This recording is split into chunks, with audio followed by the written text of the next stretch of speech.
Let's take a listen to Peter Schrager, NFL Network's co-host of Good Morning Football. It was posed to him, and this has to do with number one overall picks at quarterback. Matthew Stafford and Baker Mayfield. Stafford traded to the Rams, Baker, of course, with the Browns. Who does he think between those two will have more wins this season? Which quarterback do you think wins more games this season? Let's just pit it between those two. Stafford with the Rams, Super Bowl expectations, or Baker Mayfield, who got an overwhelming amount of votes from our experts at NFL.com. Yeah, both are going to be very highly anticipated in those seasons for two teams that are getting Super Bowl talk. I'm going with Stafford. Look at Stafford's offensive coordinators over his 11 years with Detroit. You'd think there'd be 10 different coordinators. No, it was just 4 guys, but 4 very different offenses. Linehan's offense is very different than Lombardi's, which is very different than Jim Bob Cooter's, and then Darrell Bevell, of course, the last few years. Now you add in the Sean McVay, Kevin O'Connell thing, and you can basically say Matthew Stafford's run all sorts of offenses, and he hasn't had the opportunity to work with a coach like this guy yet. So I think it's going to be the combination of so many factors, but I just think McVay has never had a quarterback with the arm like Stafford. Stafford's never had the offensive play caller with the kind of creativity, I would say, of McVay, and then you put it all together, I think they're going to be a really successful team. Let's welcome Tom Withers back in. And Tom, as I'm listening to that, it occurs to me Baker's had that many offensive coordinators in half the time. I know.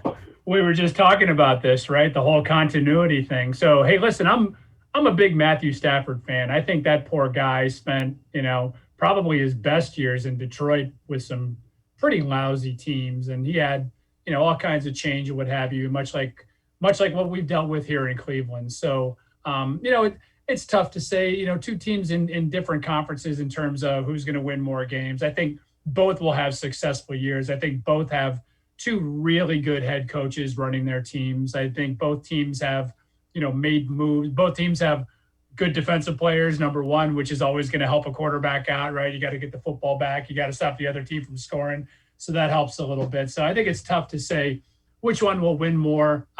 Again, I think both are on the brink of having really great years. Who knows? Could be a Super Bowl matchup, right? So this kind of dovetails off of this, and this was, again, the question that was presented by NFL.com. Which number one overall quarterback has the most wins? And I'll run down the list for you.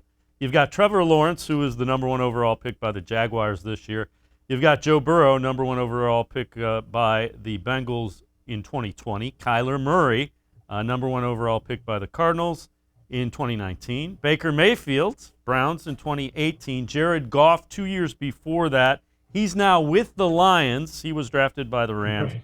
Jameis Winston, likely to be the Saints starter, was with the Buccaneers. He was the number one overall pick in 2015. Cam Newton, number one overall pick by the Panthers in 2011, now with the New England Patriots. And then Matthew Stafford, number one overall pick in 2009. Of those, which ones do you think are legitimate, playoff Super Bowl type contenders? Who do you think has the most wins? Well, I think it's pretty obvious that the quarterback is an important position, right? If all these guys are going number one, I tell you, Kyler Murray's a guy who fascinates me.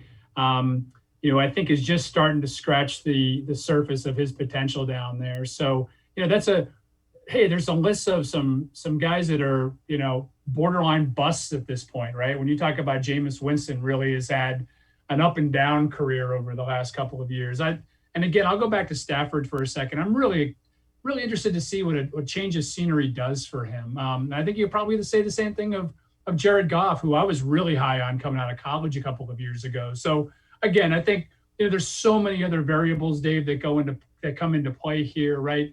Injuries, not only to these guys personally, but to the playmakers that they have around them. Potential coaching changes, losing streaks, right on down the board. So I think it's really tough to listen. I think Baker Mayfield's got a good chance to win 10 or more games this year, and I'd take that to Las Vegas. I'll put it that way.